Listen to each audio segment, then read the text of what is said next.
वक्त की बड़ी खबर एम्बेसडर वोरा अपने दर्शकों को बता देते हैं कि इस पूरे ऑपरेशन पर प्रधानमंत्री नरेंद्र मोदी की नजर थी।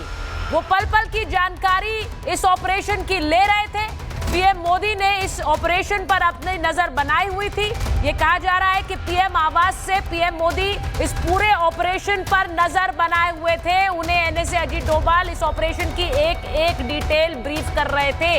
तो ये इस वक्त की बड़ी खबर अपने दर्शकों को बता रहे हैं कि जिस वक्त ये प्रिसिशन स्ट्राइक्स हुई, जिस वक्त ये बदला लिया गया, उस वक्त उसकी एक एक गतिविधि की जानकारी, उस पर नजर प्रधानमंत्री नरेंद्र मोदी की बनी हुई थी। यानी प्रधानमंत्री उसका एक एक अपडेट ले रहे थे। प्रधानमंत्री इस ऑपरेशन को खुद मॉनिटर कर रहे थे। एनएसए अजीत डोभाल उन्हें खुद इसकी सारी जानकारी दे रहे थे। ये अपने आप में बड़ी खबर है। और प्रधानमंत्री इस पूरी स्ट्राइक को इंडिया स्ट्राइक्स बैक अगर मैं कहूं तो प्रधानमंत्री उस स्ट्राइक की एक एक डिटेल खुद सामने देख रहे हैं। जी हाँ, और साथ साथ दर्शकों को बताएं कि इसमें ब्रह्मोस मिसाइल का इस्तेमाल किया गया। इस स्ट्राइक में इस तरह की जानकारी मिल रही है। कुछ वक्त में क्लियर होगी तस्वीर। ब्रह्मोस मिसाइल, वो मिसाइल जो भारत और रूस ने मिलकर तैयार की थी, उसके बाद डीआरडीओ ने इसे और अपडेट किया, अपग्रेड किया है। ब्रह्मोस का इस्तेमाल किया गया है इन स्ट्राइक्स में, जो 9 अलग अलग स्ट्राइक्स हुई हैं। दीपक बोरा साहब, एक बात बिल्कुल साफ है, प्रधानमंत्री ने पहले दिन कह दिया था कि ऐसा जवाब दूंगा जो कल्पना से परे होगा, जो आप सोच नहीं सकते। जो बात सुचारिता कह रही थी कि हमने सिर्फ बॉर्डर क्रॉस करके एलओसी पर नहीं मारा, अंदर घुसकर मुरीद के बहावलपुर और इन जगहों पर हमने स्ट्राइक की। ये आपने बिल्कुल सही कहा sir. They did not expect it, लेकिन वो सुनते नहीं हैं कि पीएम साहब क्या कह रहे हैं। नरेंद्र मोदी जी के बारे में एक चीज कहूं सर, जो कहते हैं वो करते हैं, जो करते हैं वो कहते हैं। ये लोग समझ नहीं पाते हैं अपने आप को। अल्लाह हमारी रक्षा करेगा। अब बोलो कौन रक्षा, कहां पर गया तुम्हारा हाफिज सईद, कहां गए वो लोग? अगर लड़ना है तो, और अगर अब उन्होंने अटैक किया, सारी दुनिया कहेगी भारत ने तो टेररिस्ट स्थानों पर अटैक किया, आपने मिलिट्री टारगेट पे हिट किया, तो अब तो नहीं करेगा वो सर। उसमें दम नहीं है, उसमें ताकत नहीं है। कुछ शोर मचाएगा, मैं ये कर दूंगा, मैं न्यूक्लियर वेपन एक्टिवेट कर रहा हूं, ये कर रहा हूं, कुछ नहीं करेगा सर। अब सरकार है ही नहीं वहां पर, कौन निर्णय लेगा? मुनीर तो भाग गया, यहाँ छुप गया है, या उसको गिरफ्तार के। What is going to happen now sir? Total chaos और कंफ्यूजन, किसी को नहीं पता। जबकि भारत में यूनिफाइड कमांड, और देखिए शांति है आपके चैनल्स पर, वहां तो बौखलाहट हो रही है। अरे अब ये हो रहा है, घर से भागो, इधर घुस जाओ। Nothing sir, Delhi is totally quite at this time. आप देखते जाइए sir, this is a master stroke. ये चाणक्य नीति का पहला कदम है सर।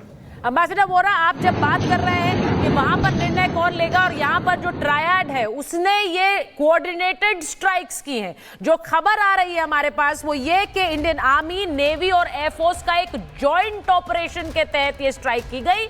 और जो टेरर लोकेशन थी, यानी जिन टेरर लोकेशंस को टारगेट किया गया, उनकी जानकारी इंटेलिजेंस एजेंसीज ने प्रोवाइड की सेना को।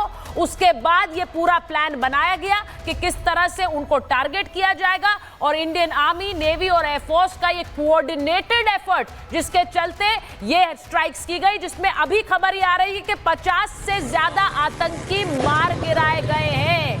कर्नल दिनेश नैन भी जुड़ गए हमारे साथ। कर्नल नैन, ये जो 50 से ज्यादा आतंकी मार गिराए गए हैं, खबर ये आ रही है, और लश्कर का मुख्यालय, मसूद अजहर का ठिकाना, उसे भी निशाना बनाया गया है।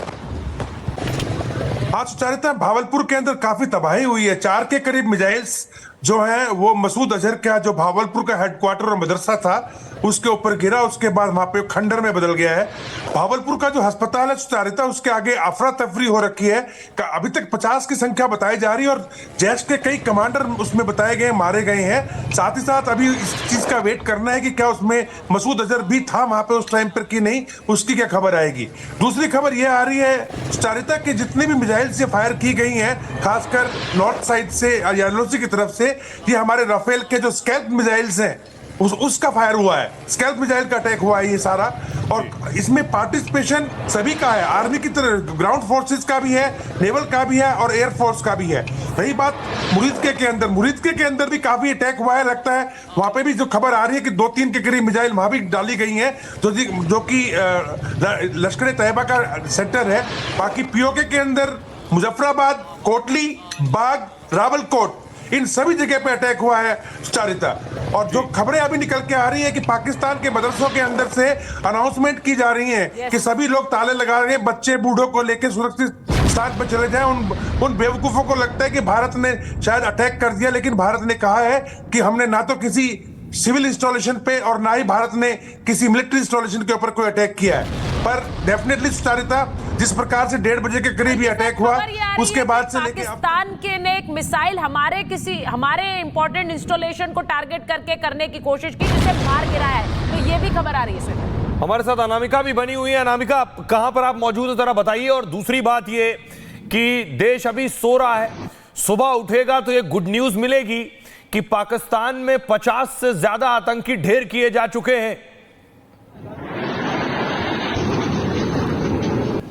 देखिए, मेरी मौजूदगी श्रीनगर में है और श्रीनगर में वैसे तो ज़्यादा हाईलाइट रहता है पहले से भी, लेकिन इस घटना के बाद से जिस तरीके से अगर खबर निकल के सामने आ रही है, अजान का वक्त है, मस्जिदों से अजान की आवाज़ सुनाई दे रही है, लेकिन जब लोग सो के उठेंगे तब उन्हें पता चलेगा कि 14 दिनों के बाद ऑपरेशन सिंदूर के तहत तमाम जो देश की महिलाएं थी जो कश्मीर में मौजूद थी, उनके सिंदूर को उजाड़ा गया था, उसका बदला लिया गया है। जब लोग सो के उठेंगे तो जान पाएंगे कि सेना के शौर्य का जो एक सबसे बड़ा उदाहरण आज देखने को मिलेगा पूरे देश को, वो यहाँ पे देखने को मिलेगा। श्रीनगर में मेरी मौजूदगी है। अभी तो बहुत ज़्यादा अंधेरा है, वेदर यहाँ पे थोड़ा चेंज रहता है, लेकिन खबर ये मिल रही सूत्रों से कि एहतियात के तौर पे श्रीनगर एयरपोर्ट को बंद करने की खबर है।